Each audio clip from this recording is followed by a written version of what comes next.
ذرا یہ جان لیں کہ آپ کے پاکستان کا کون کون سا ادارہ بکنے جا رہا ہے. مبینہ طور پہ ایک لسٹ سامنے آئی ہے اور اس کو ministry of privatization commission government of Pakistan کی جانب سے مبینہ طور پہ جاری کیا گیا.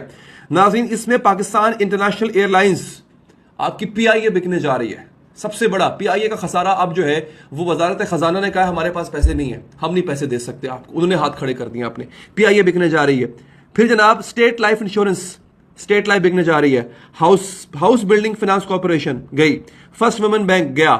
اچھا پھر آپ کے جو انڈسٹریل سیکٹر ہے لیکن heavy electrical complex, Pakistan steel mills, Sindh engineering limited, Pakistan engineering company, یہ تو جناب گئی. اچھا آپ کو پتا ہے یہ آپ کے جو پاور پلانٹ ہیں جو بجلی بناتے ہیں وہ بھی بیچنے جا رہے ہیں. سوچئے اس وقت بجلی ہم سے افورڈ نہیں ہو پا رہی ہے, ہم اپنا جو اللہ بھلا کرے پیٹرول افورڈ نہیں کر پا رہے. یہ بجلی گھر جتنے بچ گئے ہیں وہ پرائیویٹائز جب ہو جائیں گے تو وہ تو اپنا